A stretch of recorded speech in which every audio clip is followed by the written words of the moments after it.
Coronavirus, kumpulan virus besar yang boleh menyebabkan demam, sesama sehingga lebih kronik, sistem pernafasan akut, SARS atau MERS-CoV. Penularannya di Wuhan, China, disahkan virus baru 2019-nCoV. Jika seseorang itu batuk atau bersin, kuman boleh merebak kepada orang lain yang berhampiran atau bersentuhan dengan individu yang dijangkiti. Apakah simptom nCoV? Antaranya demam, batuk, sakit tegak, sesak nafas atau sesak tengahnya sehingga menyebabkan muntah, ciri-ciri dan lebih utama boleh menyebabkan kematian.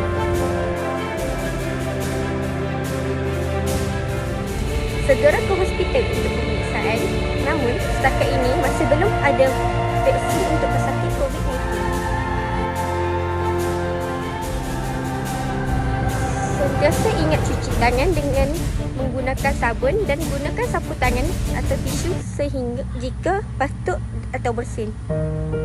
Pakai penutup mulut jika melawat orang sakit atau kunjungi tempat orang ramai.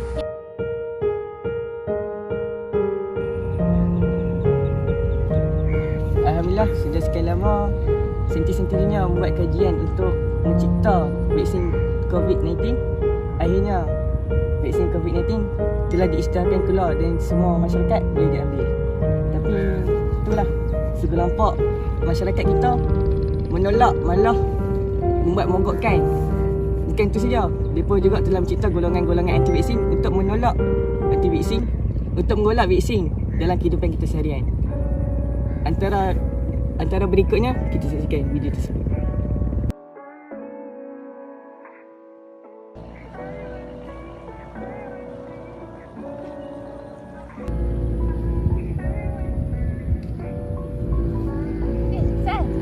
Faizal, mana duduk? Sini. Sihat? Sihat. Dah lama tak jumpa. Belum. Weh, aku dengar nak ambil vaksin esok tu ya? Betul lah. Esok dia panggil aku ambil vaksin COVID-19 dekat ni apa? Hospital Sultan Abayong. Alhamdulillah ada lah juga apa vaksin untuk COVID-19 sini. Aku nak tunjuk nanti pergi mana-mana. Tak risau sangat. Ni Faizal, weh hang jangan ambil vaksin tu. Aku dengar kata ada usus suara tau dah. Ya ke? Nanti kalau benda tu masuk dalam kita, takkan nanti jadi darah daging kita? Oh, stop lu. Nak pergi mana lu? Okey. Kes ni kan, kita dah biasa dengar masa kita nak ambil vaksin dulu kan. Okey, vaksin ni adalah satu cara untuk kita untuk memutuskan rangkaian COVID-19. Okey. Vaksin ni telah disahkan oleh JAKIM untuk kita diambil. Dan JAKIM pun dah abang kan. Kita ni perlu percaya kepada kerajaan untuk kita memutuskan rangkaian COVID-19. Okey. Untuk pengetahuan selanjutnya, mari kita tengok video seterusnya. Hukum penggunaan vaksin COVID-19 adalah harus dan wajib diambil oleh golongan yang ditetapkan kerajaan. Itu ketetapan yang dibuat Majlis Kebangsaan bagi Hal Ehwal Agama Islam Malaysia dan ketetapan itu juga sudah disembah maklum kepada Majlis Raja-Raja. Menurut Menteri di Jabatan Perdana Menteri Datuk Seri Dr. Zulkifli Muhammad Al-Bakri, seluruh rakyat Malaysia terutamanya umat Islam diseru agar patuh dan memberi kepercayaan penuh kepada kerajaan dalam menangani penularan COVID-19 menerusi penggunaan vaksin. Tambahnya, pengguna vaksin bagi melindungi daripada penyakit berbahaya bukanlah perkara asing dalam perspektif syarak. Kaedah sama pernah dibuat dalam 6 keputusan sebelum ini daripada tahun 1983 hingga 2013. Ia membabitkan penyakit rubella, hepatitis B, campak, TB, batuk kokol, dipteria, tetanus, polio, meningococcal meningitis, human papillomavirus dan meningitis memvio. Malah di peringkat antarabangsa, institusi fatwa dunia telah memfatwakan keharusan menggunakan vaksin. Justru ketetapan kerajaan itu setelah mengambil kira faktor yang pelbagai serta pandangan mereka yang pakar. Apakah hukum mengambil vaksin? Tidak wajib. Kerana dia sama dengan berubat. Tetapi jika boleh memudaratkan nyawa, jadi wajib. Kalau ubat itu memang disyorkan oleh doktor-doktor yang Islam. Faham lagi? Asalnya tadawa, berubatlah kamu. Tadawa ni perintah fi'il amr. Al-aslu bil amri yufidul wujub. Asal fi'il amr membawa makna wajib. Ila ja'a dalilu ala khilafi. Mereka ada dalil menunjukkan tidak wajib. Jadi ulama bersetuju kebanyakannya bahawanya perintah berubat ini dia berkisar antara perintah sunat dan harus. Nampak? Itu banyak dalam kitab-kitab syarah. Jadi berubatlah kamu, mana sunat kamu berubat. Pendapat kedua, berubatlah kamu, harus kamu berubat sudah. Itu maksudnya. Tetapi syarat, jika sampai kamu tidak boleh melakukan ibadah yang kewajipan-kewajipan agama dan kehidupan mencari nafkah, maka kamu mesti berubat. Dah berubat pula ke mana? Wala tatadawa binajisin, jangan berubat dengan vaksin ataupun obat-obat yang najis. Faham lagi? Itu asal.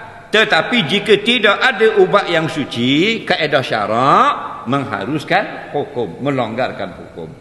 Kata Imam Syafi'i, al-amru iza dhaqa ittasa'a.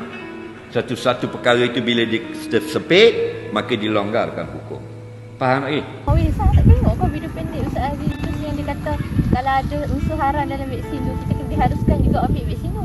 Ish, Han tak tengok berita ke Pak Izzah? Dekat Facebook, TikTok, Instagram semua tu orang meninggal sebab vaksin. Dia tak kira bunuh diri ke? Ni betul ke weh? Takutlah pula esok nak pergi vaksin. Oh, tahu ke takut? Betul tak ambil?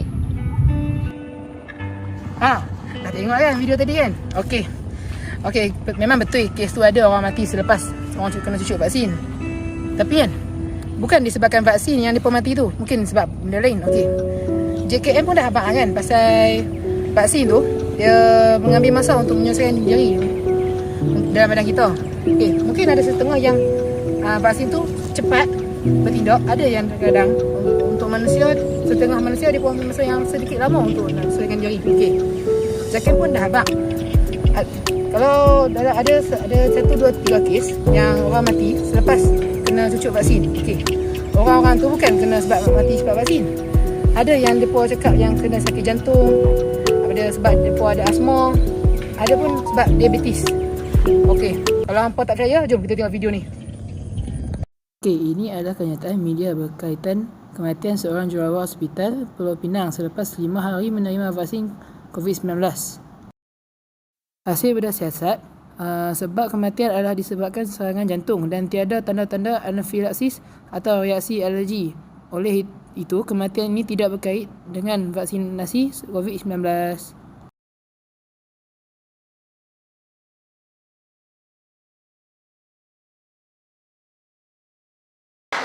Kalau ada orang bilang vaksin tidak vaksin pasti mati, kau juga makan tidak makan pasti kau mati. Kalau begitu, kenapa saya vaksin? Bukan karena saya takut mati, tapi saya vaksin sebagai ikhtiar saya agar saya tidak tertular COVID. Dan yang kedua yang paling penting, agar saya tidak menyakiti orang lain dan agar saya tidak melunarkan penyakit kepada orang lain. Saya rajin puasa, saya rajin tahajud, saya rajin Senin Kamis, saya rajin ngaji, ibadahku kepada Allah baik. Tapi saya sembrono dalam hidup, tidak pakai masker kemana-mana. Saya ganggu orang lain, saya menularkan penyakit kepada orang lain. Saya bukan orang baik, karena Nabi katakan, Khairun nas anfa'uhum linnas. Sebaik-baik manusia yang paling banyak manfaatnya buat orang lain.